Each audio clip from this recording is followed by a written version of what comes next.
बड़ा इलेक्ट्रॉनिक्स का business game है, तो अभी डाउनलोड करो और खेलो। तारे को तो कोई रास्ता नजर नहीं आता है। अय्यर, ऐसा कोई भी साइंटिफिक इन्वेंशन नहीं हुआ है क्या जिससे ऊपर से कोई चीज नीचे ही ना गिरे? नहीं ना बबीता, ऐसा सिर्फ स्पेस में होता है, क्योंकि वहाँ पर ग्रेविटेशनल फोर्स नहीं है।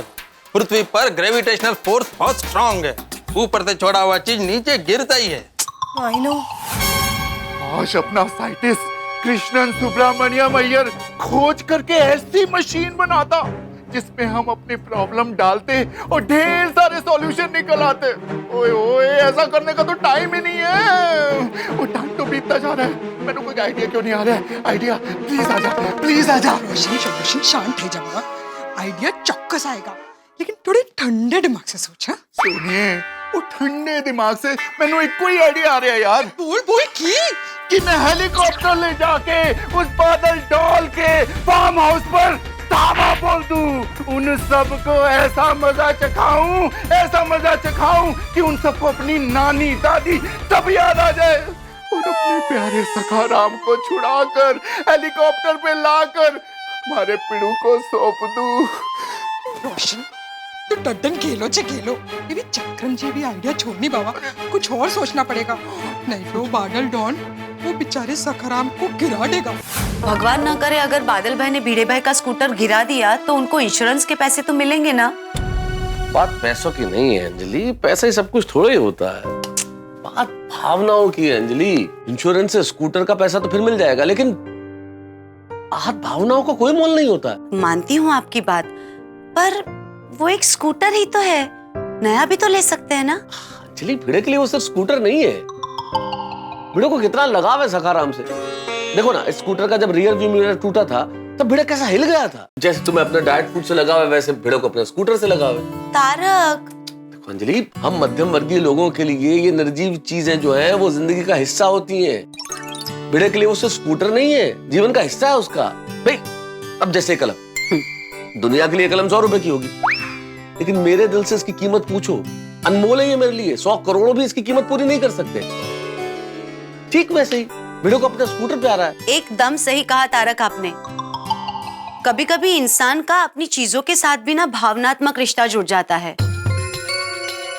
पता नहीं भिड़े भाई कैसा महसूस कर रहे होंगे। अरे कैसा क्या महसूस कर रहे हैं अंजलि, कितना परेशान है वो। वहाँ वो सखाराम क्रेन से लटका हुआ है और भिड़े को इतना दर्द महसूस हो रहा है। बस सखाराम को वापस लाने का कोई आइडिया मिल जाए।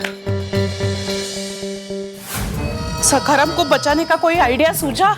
नहीं ना कोमल, देखो पूरा मुखवास का डब्बा भी खाली हो गया, लेकिन आइडिया कोई नहीं आया। तो हंस जल्दी सोचो, हमारे पास सिर्फ 12 घंटे ही हैं। अरे उसमें से भी 3 घंटे ऑलरेडी खत्म हो गए। सही बात है, जल्दी कुछ सोचना पड़ेगा। हाँ, बेचारे भिड़े भाई कितने टेंशन में होंगे। कोमल, भिड़े मास्टर के लिए सखाराम सिर्फ एक स्कूटर नहीं है, उसके फैमिली मेंबर जैसा है। हाँ, रोज उसे कितने प्यार से साफ करते थे।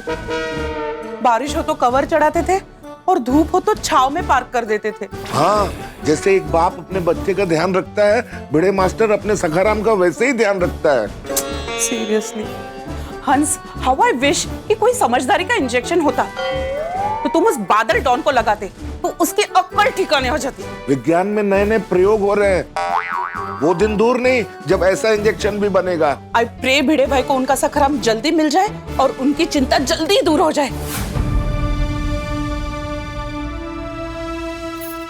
आप चिंता मत कीजिए, सब ठीक हो जाएगा। आहो, आप रो रहे हो? रो नहीं तो और क्या करूं माधवी, हमारे पास सिर्फ 8.5 घंटे बचे। घड़ी के टिक टिक के साथ मेरे दिल की धड़कनें तेज हो रही है।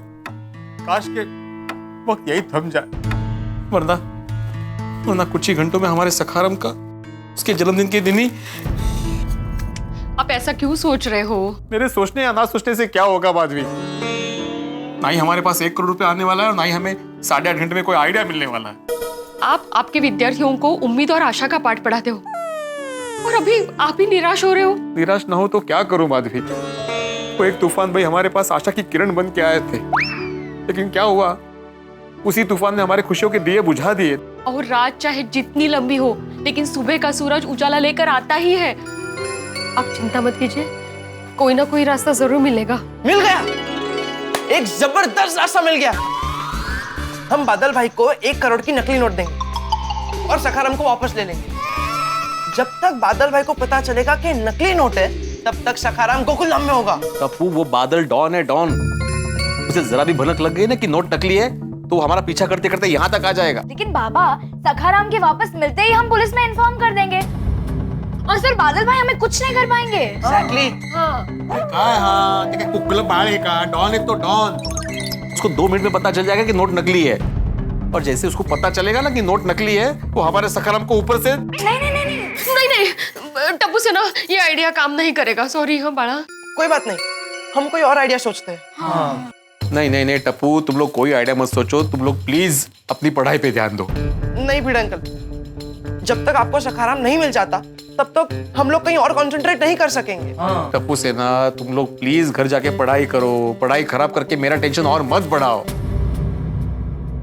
टप्पू बेटा, देखो ये सही कह रहे हैं, आप लोग पढ़ाई में ध्यान दो, हम लोग कोई ना कोई रास्ता जरूर ढूंढ लेंगे। हाँ, चलो चलो, बाय बाय सोना, बाय बाय भिड़े अंकल।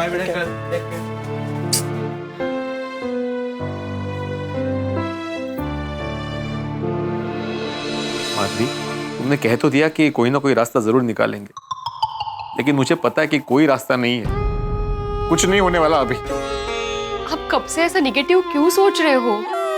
उल्टा ये सोचिए कि इस दुख की घड़ी में पूरा गोकुलधाम हमारे साथ है। ये क्या कम है हमारे लिए? सच कहूं माधवी, बस यही सोच के मुझ में हिम्मत आ जाती है कि पूरा गोकुलधाम परिवार हमारे साथ है। माधवी, हमारा सखाराम मिल जाएगा ना? जरूर मिलेगा, क्यों नहीं मिलेगा। चलो अभी 3 बजने वाले हैं, हम क्लब हाउस जाते हैं। वहां सब मिलकर सोचेंगे ना तो कोई ना कोई रास्ता जरूर मिल जाएगा। सोनू बाड़ा, तू पढ़ाई कर, हम लोग क्लब हाउस जाके आते हैं। हाँ?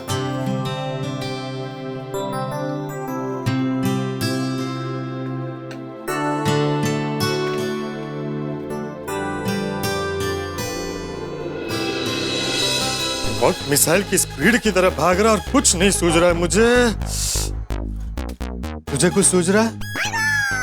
तुझे सूझेगा भी तो तू बोलेगा कैसे? भगवान, अब वक्त को यहीं थाम दो, 12 घंटे पूरे ही ना हो। नहीं, वक्त रुक जाएगा तो मेरी शादी कैसे होगी? वक्त को आप चलने दो, सिर्फ आइडिया भेजो फटाफट। क्या करूं क्या करूं? 3 बज गए, क्लब हाउस में सब लोग आ गए होंगे। मुझे खुद नहीं सूझा, लेकिन किसी और को तो पक्का कोई आइडिया सूझा होगा। चलता हूँ।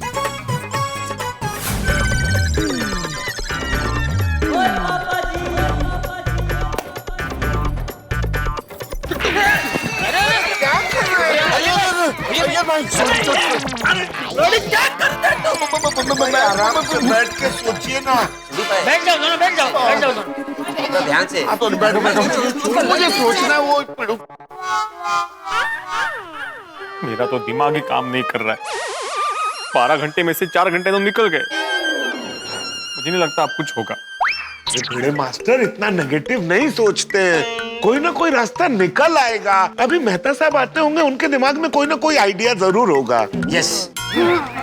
सॉरी आतिफ भाई, सॉरी, मेरे दिमाग में भी ऐसा कोई आइडिया नहीं आया कि सखाराम को बिना नुकसान के वापस ला सके हम लोग।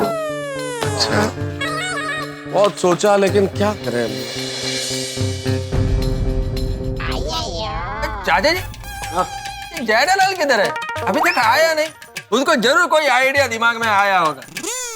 नहीं अय्यर भाई, मेरा दिमाग भी आपकी तरह खाली ही है, कोई आइडिया सूझ ही नहीं रहा है। समझ में नहीं आ रहा है क्या करें। लेकिन भिड़े तो चिंता मत कर, हम सब मिलकर सोचेंगे ना, कोई ना कोई आइडिया जरूर मिलेगा। हाँ करेक्ट है, यस। बट हमारे पास सिर्फ 8 घंटे बाकी है,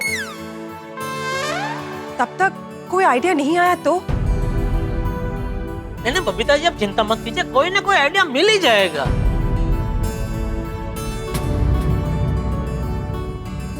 अरे पोपटलाल नहीं आया, पोपटलाल कहाँ है? आ गया भाई, आ गया। ये डिब्बे, तू इतना लेट क्यों आया? चाचा जी, मैं घर पे शांति से बैठ के दोनों का मिलाप कैसे हो इस बारे में सोच रहा था। ओए पप्पू, तेनू शर्म है कि नहीं? पीड़ू इतना टेंशन में है, सखाराम को हमको छुड़ाना है और हमको कोई आइडिया भी नहीं सूझ रहा है, और तेरे को अपने ब्याह दी पई है। अबे सोडी, मैं अपने ब्याह के बारे में नहीं सोच रहा था। तो भिड़े और सखाराम का मिलाप कैसे हो इस बारे में सोच रहा था। हमें बोलना। छोटी ने गुस्सा किया तो पलटी मारी। हाँ पक्का। हाँ तो पोपटलाल जी फिर बताइए, कोई आइडिया मिला आपका? नहीं, आप लोगों को कोई आइडिया मिला? हाँ।